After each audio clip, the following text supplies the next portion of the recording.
मित्रों नमस्कार। आप हैं बसंत गुरु जी के साथ सक्सेस मंत्र में। मित्रों, हम अक्सर यह देखते हैं कि आदमी अपने ज़िंदगी को बेस्ट कहने के बजाय, अपनी ज़िंदगी को थैंक यू कहने के बजाय, अपनी सांसों को धन्यवाद कहने के बजाय, अपने प्राण को खुशी से भरने के बजाय, अपने जीवन को खुशी भरे एहसास से भरने के बजाय हमेशा कहते हैं कि ये ज़िंदगी बड़ी कमीना है। तो फिर ज़िंदगी कहता है कि हाँ भाई मैं बड़ा कमीना हूँ, अब कमीनागिरी मेरा देखना। फिर आदमी कहते हैं कि हाय मेरा तो भाग्य फूट गया है। तो भाग्य कहता है ठीक है, हम फूट जाते हैं तो भाग्य फूट ही जाता है। आप कहते हैं कि मेरी ज़िंदगी में कितने कांटे हैं, तो ज़िंदगी कहता है वाह वाह वाह, हम आपको कांटे ला के दे देते हैं। आपको फूल दिखाई नहीं देता, सिर्फ कांटे दिखाई देता है। तो ज़िंदगी फिर आपके रास्तों में कांटे बो देते हैं। मित्रों, आपका नज़रिया, सोच और एहसास से भरना और अपने को आभार, अपने को खुशी, अपने को धन्यवाद से जिस मात्रा में आप भरते जाएंगे, आप उसी मात्रा में अपने जीवन का लुत्फ उठाएंगे, उसी मात्रा में अपने जीवन को स्माइल करेंगे, उसी मात्रा में आप दूसरों को अपनी बेहतरी देंगे। आपके भीतर में जो होगा वो संसार को देंगे, जो भीतर में नहीं होगा उसको कहाँ से देंगे। भाई आपके अंदर में यदि मिठास है तो आपकी ज़बान में मिठास होगी, विचार में मिठास होगा, देखने में मिठास होगा, एहसास में मिठास भरेगा। आपके साथ जो व्यक्ति रहेगा वह भी मिठास से भरा होगा, उल्लसित रहेगा। ऐसा तो नहीं है कि एक कढ़ाई में एक चाशनी है और एक रसगुल्ले ने कहा कि भाई मैं इस कढ़ाई में मुझे डुबो दिया गया है लेकिन मैं तो रस से भरा हुआ नहीं हूँ। तो फिर चाशनी का दोष नहीं मिलता। तब तो फिर वो रसगुल्ला जो बनाते समय आपके सही ढंग से आपके अंदर में घी का मात्रा नहीं डाला होगा, आपको मसला नहीं गया होगा, आपको ठीक से दबाया नहीं गया होगा, आपके ठीक से परीक्षण नहीं किया होगा, आपको ठीक से तला नहीं गया होगा। आप जब तेल में जब तल जाते हैं, पहले पानी से भिगोते हैं, आपको मसला जाता है, रगड़ी जाती है, अच्छी सी जब रगड़ करके जब आप कोमल बन जाते हैं तब आपके अंदर में किशमिश डाल दी जाती है और फिर आपको तेल से तल दी जाती है। फिर आप चाशनी में डूबने के लिए तैयार। अब चाशनी में डूब गए, अब आप खाने के लिए तैयार, तब बनते हैं रसगुल्ला। और आप चाहते हो आपकी ज़िंदगी न मसली जाए, न रगड़ी जाए, न उसको दबाया जाए, और न उसका कोई टेस्ट किया जाए, न परीक्षण किया जाए, न बाधा किया जाए, और न आपको तपस्या करना पड़े, ना आपको किसी प्रकार के एग्जाम में बैठना पड़े। बस आपने कह दिया कि आज मैं करोड़पति हूँ तो आपके सामने करोड़पति बन जाए। मित्र, ऐसा नहीं होता। जब एक मामूली रसगुल्ला को बनने के लिए इतनी पापड़ बेलना पड़ता है तो ये तो जिंदगी का मामला है। एक मामूली रोटी पेट में जाते हैं। मित्रों, आप जानते हैं पहले किसान उस गेहूँ को अपने खेत में उगाते हैं, फिर उस गेहूँ को मिजाई होती है, रगड़ाई होती है और उसको साफ सुथरा करके फिर उसको लेकर के पिसाई होती है। जब गेहूं का दाना बारीक पीस जाए, कोई सबूत ना बच जाए, तब वह बन गया आटा। और आटा को फिर पानी में डाल करके, थोड़ी सी पानी डाल करके फिर उसको गूँथी जाती है। इतनी गूँथी जाती है, इतनी मसली जाती है, इतनी रगड़ी जाती है कि फिर वो लई बन जाता है। फिर लई को भी काटा जाता है, छोटे छोटे हिस्से में काट करके फिर उसको बेला जाता है, दबाया जाता है, प्रेस किया जाता है।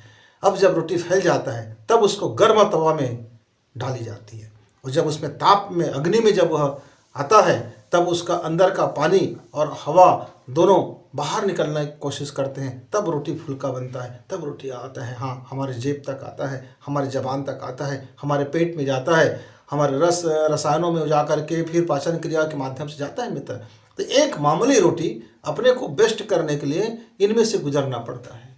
तो जिंदगी को यदि आपको सक्सेस चाहिए मित्र, तो आप इसको समझ जाइए, भली भांति समझ जाइए कि आपको भी इस प्रोसेसिंग से गुजरना पड़ेगा। जो प्रोसेसिंग से गुजरता है तो खराब माल बाहर निकल जाता है, ठोस माल बच जाता है, और जो पुरुषार्थी होगा, जो श्रमी होगा, जो साहसी होगा, जो अभय होगा, जो अपने में स्वभाव में होगा, अपने स्वभाव में शानदार होगा, वो व्यक्ति टिका रह जाएगा। हमारे कई मित्र काम करते समय थोड़ा काम करते हैं और उसका पूरा परिणाम चाहते हैं। मैं आपको एक उदाहरण बताता हूँ कि मेरे घर में मान लीजिए एक व्यक्ति है जिसने मेरे कमरे को झाड़ू लगा दिया और वो चले गए। अब मैं देखता हूँ कि क्या है कि सभी कोनों में अभी भी जाला तो पड़े हैं, कचरे तो पड़े हैं, सही ढंग से नहीं है। अब यदि मैं उसको लगाता हूँ, मैं सब सफाई करता हूँ, तो मैं बड़े इत्मीनान से करूँगा, बेहतरी करूँगा। क्यों? क्योंकि कमरा मेरा है, रहना मुझको है, सफाई मुझको करना है। तो मैं तो उसको अच्छे से बेस्ट अपना देते हुए मैं उसको सफाई करूँगा, तब वो मेरा कमरा क्लीन होगा, सुंदर लगेगा, मन भावन लगेगा और वह कमरा मेरे लिए मन मुताबिक होगा।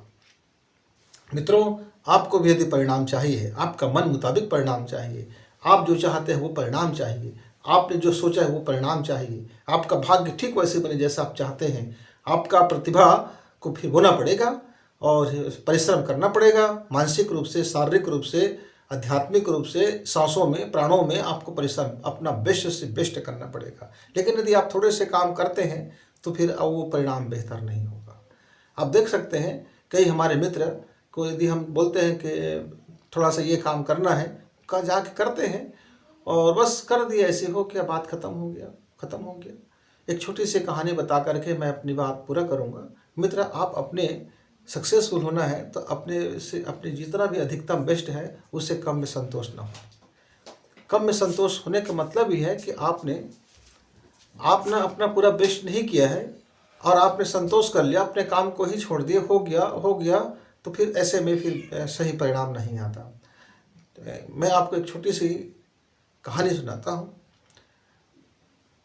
दो भाई थे, दोनों ने एक कंपनी में जॉब किया और कंपनी में काम करते रहे और दोनों का पहले तो बराबर ही पोस्ट में रखा गया, बराबर सैलरी दी गई, सारा चीज़ बराबर था। फिर 6 माह के बाद उसमें से एक भाई का प्रमोशन हो गया, सैलरी भी बढ़ गई, अवार्ड भी मिला। फिर वो देखते हैं कि 2 साल के बाद वो जो एक भाई है उसमें से वो और बड़े पोस्ट में चले गए, बड़ी तनख्वाह हो गई, बड़ी मान सम्मान होने लगा, काम भी कम करना पड़ता है, कम समय में काम करना पड़ता है, ज़्यादा तनख्वाह मिलती है, कम शारीरिक मेहनत करना पड़ता है, ज़्यादा सम्मान मिलता है। दोनों भाई एक दिन बैठे हुए थे तो अपने पापा से शिकायत किया, पापा कंपनी वाले बड़े मेरे साथ नाइंसाफ़ी कर रहे हैं। बोले क्या बात हो गया बेटा? बोले कि हम दोनों भाई एक साथ काम किए थे, एक जॉब में थे, एक जैसे काम थे, सारा कुछ एक जैसे था, पर एक भाई को हमारा प्रमोशन देता गया, मान सम्मान देते गए, अवार्ड देते गए और सम्मान देते गए उनको, और राहत देते गए उनको, सुविधा देते गए, फैसिलिटी देते गए, उनको आसमान में चढ़ा दिया, करोड़पति बना दिया और मैं करोड़पति बना रह गया। कंपनी तो वही है और मैं आज तक वहीं का वहीं अटका हूँ। तो उसके पापा ने पूछा, बेटा ऐसा एक जैसे काम थे तो हो सकता है कि एक का काम सही नहीं रहा होगा, एक काम अच्छा रहा होगा, तो जो अच्छा रहा होगा उसको भी पारितोषिक मिलता गया, उनका भाग्य खुलता गया। तो बोले नहीं, कंपनी वाले ने बड़ी गड़बड़ की है। अब उनके पापा कंपनी वाले के पास पहुंचता है, एमडी के पास पहुंचता है, कहते हैं भाई आपका ये निर्णय हमें समझ नहीं आया, मेरे दोनों पुत्र आपके यहाँ काम करते थे, आपने दोनों को बराबर अवसर दिया था, दोनों बराबर तनख्वाह मिलते थे, पर आपने ज़मीन आसमान फ़र्क कर दिया। तो बोले आप खुद डिसाइड कर लीजिए, हम एक ही काम को आपके दोनों संतानों को देते हैं। एक ही काम को दे दिया, बोले कि साइड में चले जाइए और वहाँ आप लोग अपना जो काम चल रहा है उसको देख करके आ जाइए। दोनों भाई बारी बारी से जाते हैं, जाने के बाद दोनों अपना अपना रिपोर्ट देते हैं। एक भाई जिसका प्रमोशन नहीं हुआ था वो साइट में गए थे, उनसे पूछा गया कि आपने साइट में देखा काम? बोला हाँ काम देखा। बोले कि कितने मजदूर थे? बोले तो ये तो नहीं गिन पाया। अच्छा, आज दिन भर का मजदूर लोग कितना काम कर पाए थे, कितना बचा हुआ था और कितने मजदूर की ज़रूरत था, क्या हम उनको कुछ कहते तो वो काम जल्दी हो जाता? तो बोले मैं तो ये भी नहीं देख पाया। अच्छा, उसका आज जो निर्माण हो रहा है उसमें लागत कितना आया, कितना बचा सकते हो, ऐसा कुछ सोचे क्या? मैं भी ये भी नहीं कर पाया, मैं तो बस साइट गया था, देखे काम चल रहा है और मैं आ गया। दूसरे भाई जिसका प्रमोशन हुआ था, जिसको काफ़ी मान सम्मान मिला था, वो भी गया था, वो थोड़ा लेट में आया, काफ़ी लेट में आया। ये बंदा तो 1 घंटे में घूम घाम करके इधर उधर मस्ती करते, कटर मस्ती करते आ करके अपने कमरे में बैठ गए थे और रिपोर्ट प्रस्तुत कर दिया कि मैं आ गया हूँ, देख करके आ गया हूँ, और बड़े सीना तान के बोले कि मैं आ गया हूँ। उस बंदे को, उस भाई को करीब करीब 3 से 4 घंटा लग गया। 4 घंटा लग जाने के बाद वो आता है और बड़ी ऐसा लगता है कि इसने बड़ी मेहनत किया होगा। पूछा जाता है उनसे कि आप साइट गए? तो बोले हाँ साइट गया था। उन्होंने बताया कि हमारे 10 मजदूर ज़्यादा काम कर रहे हैं, यदि हम इस 10 मजदूर के काम को थोड़ी सी यदि हम बदल दें, काम करने का तरीका बदल दें, तो हमारा 10 मजदूर का मजदूरी बच जाएगा और काम तेज़ी से भी होगा। हम कहाँ कहाँ काम सही होना है, कहाँ कहाँ काम नहीं होना है, कहाँ गलत हो रहा है, कहाँ स्ट्रक्चर में बदलाव करना है, किस तरह से हम पैसा बचा सकते हैं, समय बचा सकते हैं, या हम उन पैसे से मजदूरों को बोनस दे सकते हैं। उन्होंने सारी प्लानिंग बता दिया, पूरा बता दिया और कंपनी को उन्होंने ये भी बता दिया कि इस कार्य में हमारा इस प्रोजेक्ट वर्क में कितना लाभ हो रहा है या कितना हानि के दौर से हम गुजर रहे हैं, हमको यदि बदलाव करना ही पड़ेगा कि हाँ हमारा काम ये पॉइंट बहुत अच्छा हो रहा है, हमारे ये बंदा जो है बहुत अच्छा काम कर रहे हैं, इनका जो काम है वो बड़ा सराहनीय है, और ये कुछ हमारे जो ऐसे ऐसे बंदे हैं जिसका इतनी संख्या में है वो थोड़ा सा काम को अच्छे से नहीं कर पाते, अपना बेस्ट नहीं कर पाते, बस ऐसे ही काम कर देते हैं जिससे कंपनी का नाम रेपुटेशन खराब हो सकता है, क्योंकि निर्माण कार्य में गुणवत्ता नहीं होने से हमें प्रभावित होंगे। उसके पापा ने दोनों को देखा, ब्यौरा देखा, समझ गया कि एक व्यक्ति अपना अधिकतम बेस्ट देकर ही संतोष प्राप्त होता है, उसी काम को एक व्यक्ति बस जाता है, थोड़ा सा काम तो दिया है और वो घूम घाम करके अपनी थोड़ी उपस्थिति दे करके आ जाता है। मित्रों, जीवन में भी यदि आप अपने उद्देश्य को, अपने लक्ष्य को, अपने हर काम को यदि आप बेस्ट से करना चाहते हैं तो सफलता फिर आपके साथ तो आपके बगल बगल घूमती हुई जाएगी। लेकिन आप दूसरे बंदे की तरह से काम चलाओ काम करते हैं तो फिर आपकी नसीब भी आपके लिए काम चलाओ हो जाएगा। तो मित्रों, काम कीजिए, वर्क कीजिए, चौकन्ना रहिए, होश से भरिए, जागे हुए रहिए और अभय रहिए, निर्भय रहिए, विश्लेषक बनिए, विश्लेषण करें, बुद्धि का इस्तेमाल करें, सोच का इस्तेमाल करें, थॉट का उपयोग करें, अपनी समझ का उपयोग करें। अब इससे फिर आपका काम बेहतर होता होता आपका इतना बेहतर हो जाएगा कि सफलता कहेगी कि हाँ, मैं आप ही के साथ रहना पसंद करूँगा, मैं केवल आप ही को चाहता हूँ। फिर सफलता कहेगी आप मेरे पसंद के हो, आप मेरे पसंद के हो, मैं आपको लाइक करता हूँ। फिर किस्मत आपको लाइक करेंगे और आपकी सफलता तो आपके साथ साथ चलेगी मित्र। तो फिर हम किसी दिन छोटे छोटे ऐसे ही अमूल्य बातों लेकर के हम आते हैं, फिर आएंगे। तब तक नमस्कार, धन्यवाद।